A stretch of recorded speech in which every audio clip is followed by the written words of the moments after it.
got no poem like Leonard Cohen, but I know what to say.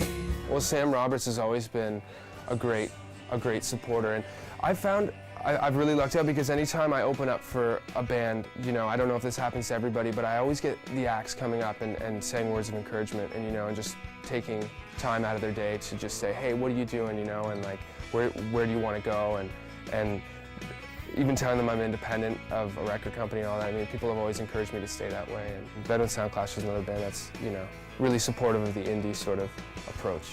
And at age 22, Pat's already had the opportunity to play with bands that were a big influence on him growing up. I'm a huge fan of Bob Marley, and I had the honor of playing with his son Ziggy Marley at the Key to Bala, which is a venue up in the Muskokas here in Ontario, and playing with the Beach Boys was really memorable.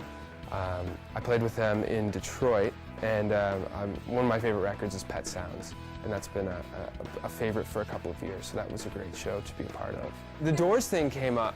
That was really wild because this was sort of my introduction into older music. In the last 2 years, I've really fallen in love with music from the 60s and 70s. I think it's just an incredible generation of music. The Doors kind of, you know, pardon the pun, opened up the door for me into this whole world of music. So I'd been listening to them for like 2 months, and then I get this call that, you know, oh, you want to come up and play this festival? Yeah, who's playing? Oh, you know, this person or this person. I don't think they'd mentioned that it was the Doors playing. And I get up there and they're like, yeah, the Doors are playing tonight. And I was just thinking, wow, this is unbelievable. You know, a band that I'm, you know, thinking I'd never get to meet or anything, you know, or have anything to do with. I get to play a show with them. See, you're making me remember things right now that I'd completely forgotten. The Tragically Hip. They were great to play with, and that was one of the very few bands that when I've been on the road, you know, and like you're traveling, you're tired, you don't really want to stick around for a headliner. That was the one show, you know, where it's like, I gotta stick around. I gotta watch these guys play because they were just so good and so many great songs and so much to learn from watching that band play. After receiving his first guitar at age 5, Pat knew instantly that music was his passion. Well, I was in high school and playing more music than I was doing homework or worrying about school or anything like that. You know, I loved writing music, and I was really starting to get into it, and I just kind of made a decision that I was going to focus all my energy on recording and writing, and that was just where I saw myself going. There was really just no other way.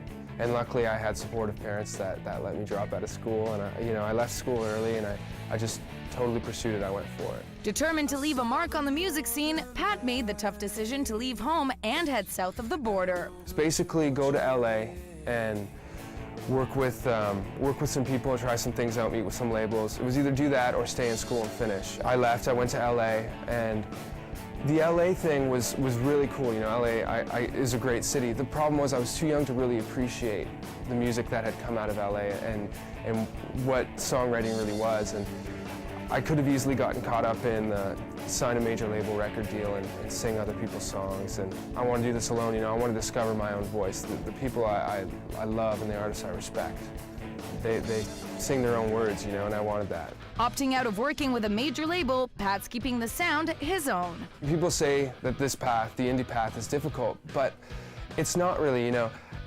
Everything's in transition right now. I'm actually really glad I chose to do it independently, because who knows where I'd be right now. I could be dropped from a label and you know, have not discovered who I wanted to be, right? I mean, doing it alone, I can tour, you know, I can meet my fans one-on-one, I can connect with people one-on-one, and it just, to me, it makes a lot more sense, you know, just, it's working.